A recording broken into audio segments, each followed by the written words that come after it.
গো, তুমি এখনো ঘুমাচ্ছ? ওঠো। আর একটু ঘুমাই না। ডাকাডাকি করো না তো। আর ঘুমানো লাগবে না। প্রায় আধ ঘন্টা আগে ডেকে আমি রান্নাঘরে গেলাম। তোমার ঘুম ভাঙার এখনো কোনো নাম গন্ধ নেই। একটা মানুষ কিভাবে এত ঘুম কাতুরে হতে পারে? দাঁড়াও দাঁড়াও, উঠছি। বলি, কাজ কাম শিখিয়ে তুলে ঘুমালে কাজে যাবে কখন? ভূতে কি তোমাকে কাজ করে নিয়ে এসে খাওয়াবে? শান্তিতে একটু ঘুমাতে দাও। কি? আমি ফ্যাচর ফ্যাচর করি? আমি তোমাকে শান্তিতে ঘুমাতে দিই না? ওগো, এই কথা শোনার আগে আমার মরণ হলো না কেন? ওর ছাতার মাথা, ঘুমাবই না আর। আপদ একটা। আমি এখন আপদ হয়ে গেছি? আপদ নয় তো কি? ষাঁড়ের মতো এত ডাকাডাকির কি আছে? রান্না হয়ে গিয়েছে। ভাতগুলো খেয়ে আমাকে উদ্ধার করো। আমাকে কাজে বেরোতে হবে। মানুষ আমাকে চেহারা দেখে টাকা দেয় না, কাজ করা লাগে। কি আমার কাজের মানুষ রে? অকর্মা ঢেঁকি একটা। আমি অকর্মা ঢেকি, আর তুমি কি করো? তো অন্যের জুতো পালিশ, তার আবার বড় বড় কথা। হয়েছে হয়েছে, তোমার সাথে কথায় আমি পেরে উঠবো না। খাবার দাও, খেয়ে কাজে চলে যাই। উঠে এসো, আমি খাবার বেড়ে রেখেছি। ভালো করেছো। আমি সব সময় ভালো কাজই করি। সেটা তো দেখতেই পাচ্ছি। কিছু বললে তুমি? না না, কিছু বলিনি তো।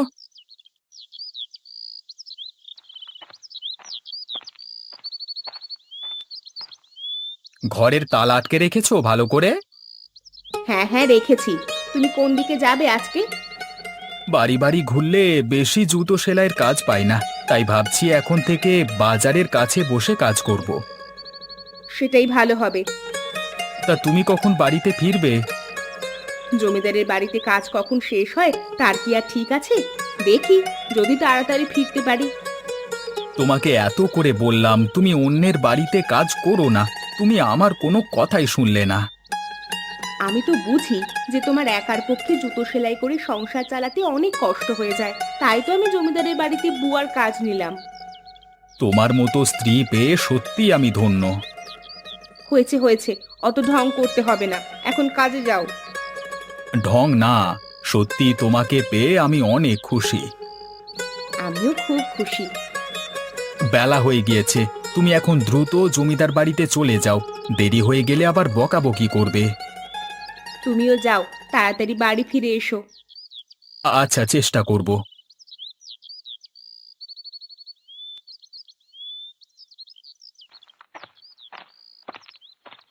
কিরে হামিদা, তোর আসতে এত দেরি হলো কেন?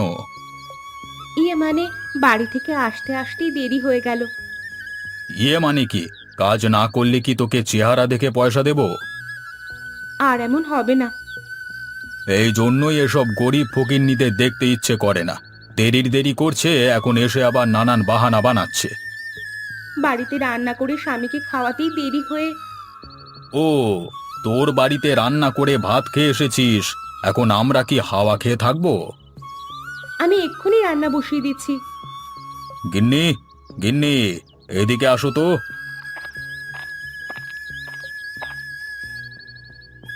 কি হয়েছে? ডাকছো কেন? তোমাকে আগেই বলেছিলাম এমন ছোট লোকের বাচ্চাকে কাজ দিও না, তখন তো শোনোনি। এখন দেখো, সে এখনো রান্না শুরু করেনি। জমিদার বাবু, আমি এক্ষুনি বসিয়ে দিচ্ছি। অল্প সময়ের মধ্যে রান্না হয়ে যাবে। এইবারের মতো ক্ষমা করে দেন। আচ্ছা যা, এইবারের মতো ক্ষমা করে দিলাম, কিন্তু এর পরের বার থেকে আগে আমাদের বাড়িতে রান্না করবি, কাজ করবি, তারপর তোর নিজের বাড়ির কাজ করবি। আচ্ছা, তাই করব। মনে থাকে যেন। মনে থাকবে জমিদার বাবু।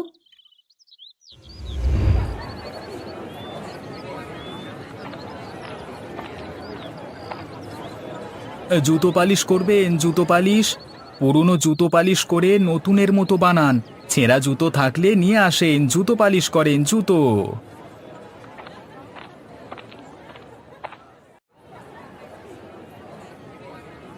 এই মুচি, দেখ তো, আমার জুতোটায় কাদা লেগে গিয়েছে, পরিষ্কার করে দে তো। পাটা এগিয়ে দেন স্যার, পরিষ্কার করে দিচ্ছি। আরে কি করছিস, কি করছিস ফকিরের বাচ্চা? নোংরা কাপড় দিয়ে পরিষ্কার করে দিচ্ছিস কেন? টিস্যু পেপার নেই তোর কাছে? না স্যার, আমার কাছে টিস্যু পেপার নেই। কাকে কি বলি আমি, তুই তো কখনো টিস্যু পেপার চোখেই দেখিসনি। এনে ধর, এই টিস্যু দিয়ে জুতোটা পরিষ্কার করে দে। দিচ্ছি স্যার। দেখুন হয়ে গিয়েছে। তেমন ভালো করে পরিষ্কার করতে পারিসনি। এই নে 5 টাকা রাখ। মাত্র 5 টাকা দিলেন? এটাই তোকে বেশি দিয়ে ফেলেছি। তোকে তো টাকা দেওয়াই উচিত না। বেশি কথা বললে এটাও দেব না, ঠিক আছে?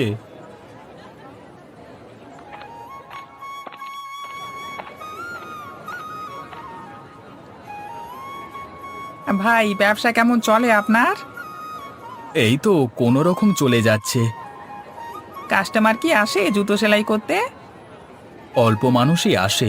এখন তো মানুষ আর সেলাই করা জুতো পরতে চায় না, ছিঁড়ে গেলেই নতুন জুতো কিনে নেয়। তা আপনি কি নিয়ে এসেছেন ভাই?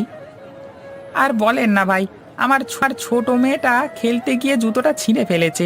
সেটাই সেলাই করতে নিয়ে আসলাম। দেখেন তো সেলাই করা যাবে কি না। যাবে, তবে একটু সময় লাগবে। অসুবিধা নেই, আপনার যত সময় লাগে আপনি নেন। আপনি একটু বসুন, আমি এখনই সেলাই করে দিচ্ছি। হয়ে গেছে আপনার জুতো সেলাই করা। দেখি। বাহ, সুন্দর হয়েছে তো। তা কত টাকা দিতে হবে আপনাকে? 10 টাকা দেন, ফিতাসহ লাগিয়ে দিয়েছি। আচ্ছা, এই নেন। আজকে আসি তাহলে, কেমন? আবার আসবেন। হামিদা, আমার জন্য 1 গ্লাস ঠান্ডা পানি নিয়ে আয় তো। নিয়ে আসছি জমিদার বাবু।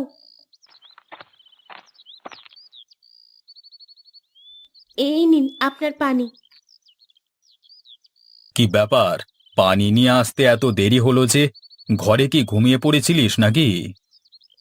না জমিদার বাবু, ঘুমিয়ে পড়িনি। আপনি বলার সাথে সাথেই তো পানি নিয়ে আসলাম। আবার আমার মুখে মুখে কথা বলছিস? এই নে তোর পানি, তুই খা। ঠিক আছে, আমি আবার পানি নিয়ে আসছি। তোর কাছে আবার আমি পানি চেয়েছি কি? না জমিদার বাবু।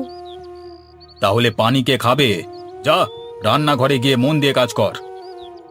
আচ্ছা।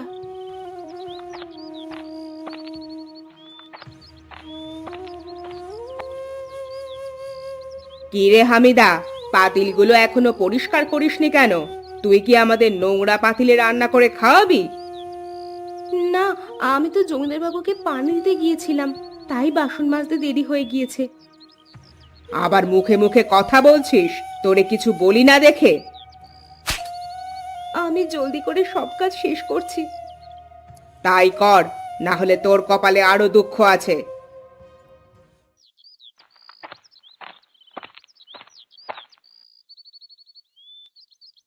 কি ব্যাপার, তুমি কখন আসলে? এই তো কিছুক্ষণ আগেই আসলাম, এসেই রান্না বসিয়ে দিয়েছি। ভালো করেছো, অনেক ক্ষুধা পেয়েছে। ঠিক আছে, তুমি গোসল করে নাও, আমি রান্না শেষ করছি। ঠিক আছে।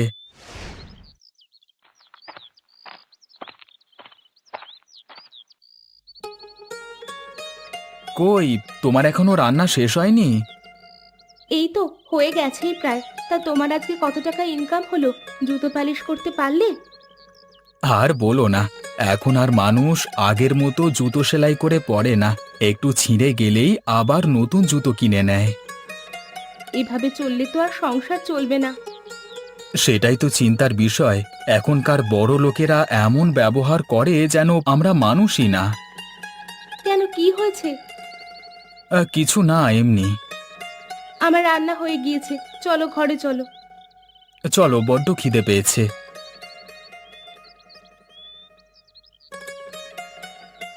তুমি খাটে বসো, আমি খাবার বেড়ে দিচ্ছি।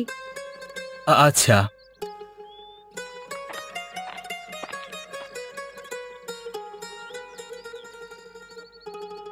উম, কি ব্যাপার, তুমি নিচ্ছ না যে?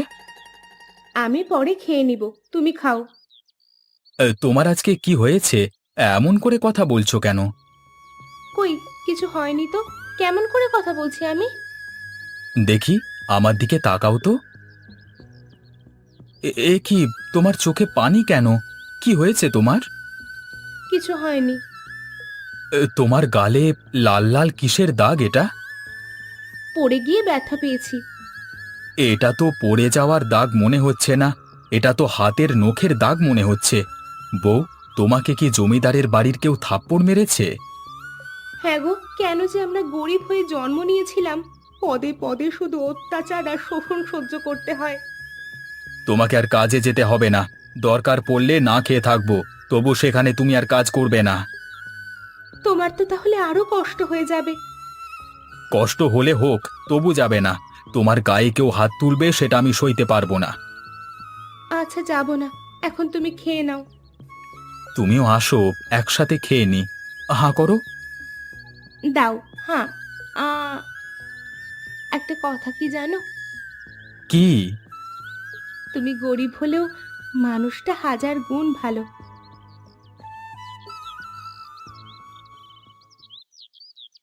কি গো, শুনছো? বলো, কি হয়েছে? আজকে কি রান্না হবে? কেন, ঘরে বাজার নেই? শুধু কিছু শাক আছে ফ্রিজে, আর কিছু নেই। মাছ নেই কেন? না, তুমি বাজারে গিয়ে নিয়ে এসো। সেদিন না বাজার থেকে কতকগুলো মাছ নিয়ে আসলাম। সেগুলো কি আজও থাকবে? খেলে তো শেষ হবেই। আচ্ছা, ব্যাগটা নিয়ে এসে দাও। দাঁড়াও, আসছি। এই নাও, রুই মাছ পেলে নিয়ে আসবে। আচ্ছা, ঠিক আছে।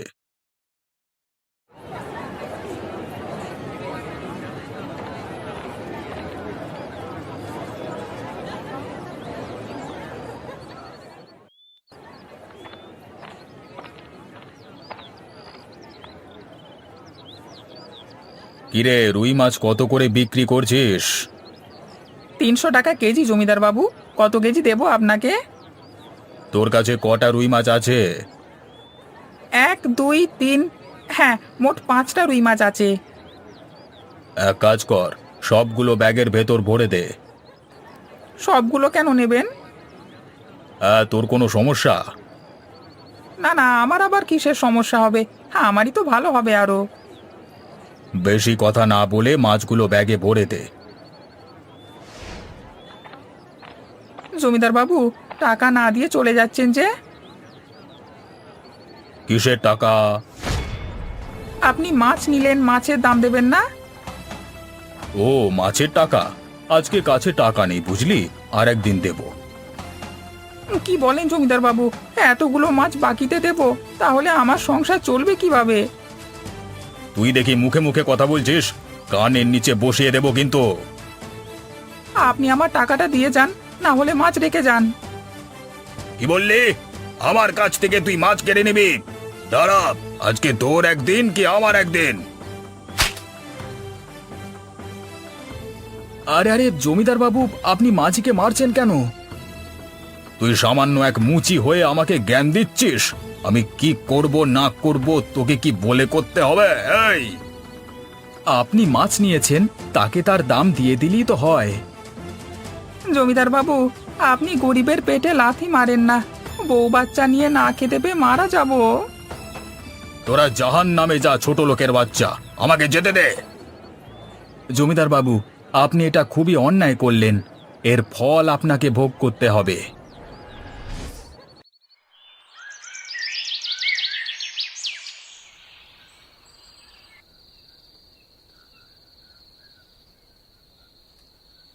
ও বউ, তুমি কই? আমি ঘরে আছি, তুমি চলে এসেছো? বাইরে এসো। দাঁড়াও, আসছি।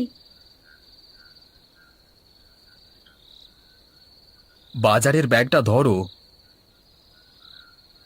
আজকে এত আগেই যে বাড়ি ফিরে আসলে, কিছু হয়েছে নাকি? আজকে মনটা ভীষণ খারাপ। কেন, কি হয়েছে? ভেতরে চলো, বসে বলি। তা বলো, কি হয়েছে? কি কারণে মন খারাপ? আজকে বাজারে হঠাৎ জমিদার বাবু মাছির দোকানের সামনে আসে। তারপর? তারপর দরদাম করে সব রুই মাছ ব্যাগে নিয়ে টাকা না দিয়ে চলে যেতে থাকে। বেচারা মাঝি তার কাছে টাকা চাওয়াতে কি মারটাই না মারল। তার টাকা সে চাইবে না তো কে চাইবে? তাই বলে মারবে? গরিব বলে কি আমরা মানুষ না? তারা ধনী হয়েছে বলে যা খুশি তাই করবে? এর একটা ব্যবস্থা করতেই হবে। হ্যাঁ বউ, এর একটা ব্যবস্থা ঠিক করব।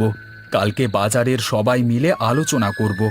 গ্রামের সকল গরিব মানুষ, যেমন মুচি মাঝি বুয়া মালি ঝাড়ুদার সবজিওয়ালা ভ্যানওয়ালা রিক্সাওয়ালা, সবাইকে নিয়ে কালকে বাজারে একত্রিত হব। তাই করো। আজকে রাত হয়ে গিয়েছে, চলো খেয়ে দিয়ে ঘুমিয়ে পড়ি। আচ্ছা আসো, আমি খাবার দিচ্ছি।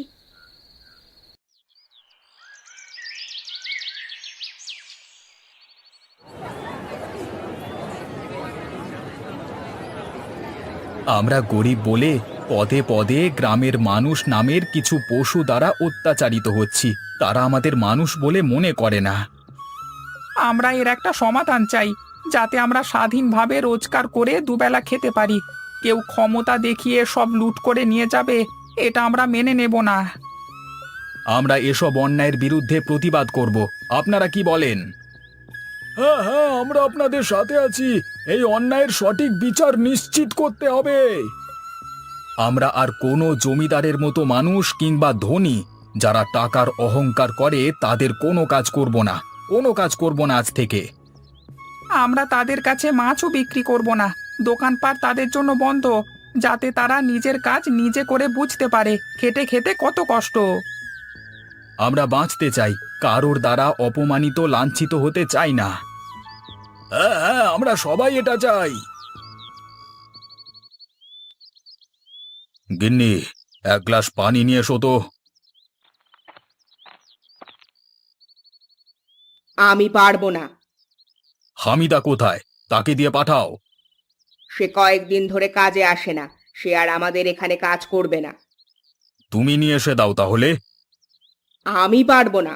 সকাল থেকে রান্না বান্না থেকে শুরু করে বাসন মাজা, জামা কাপড় পরিষ্কার করা, ঘর মোছা, এত কাজ করতে করতে আমার হাত ব্যথা হয়ে গিয়েছে। আমি কখনো এত কাজ করেছি? আমার গরম পানি করেছো? না, নিজের কাজ নিজে করো। আমি কি তাহলে আজকে গোসল করব না? তুমিই ভালো জানো। কি রান্না করছো আজকে? ঘরে কোনো বাজার নেই, তাই রান্না হয়নি। কাউকে দিয়ে বাজার করিয়ে নিয়ে আসলেই তো হতো। পাঠিয়েছিলাম, বাজার সব বন্ধ। তুমিই যাও। বুঝেছি, আমাকেই যেতে হবে।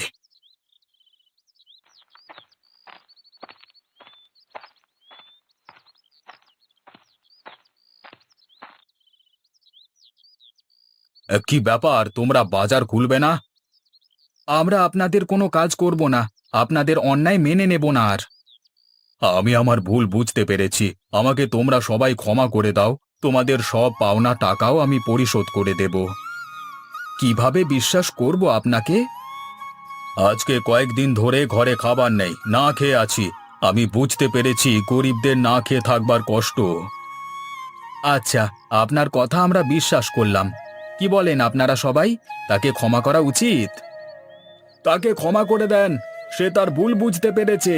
এই গ্রাম যেমন ধনীদের তেমনই গরিবদের। এখানে সবাই আমরা একজন আরেকজনের পরিপূরক। সবাই এই কথাটা যত তাড়াতাড়ি বুঝবে ততই মঙ্গল।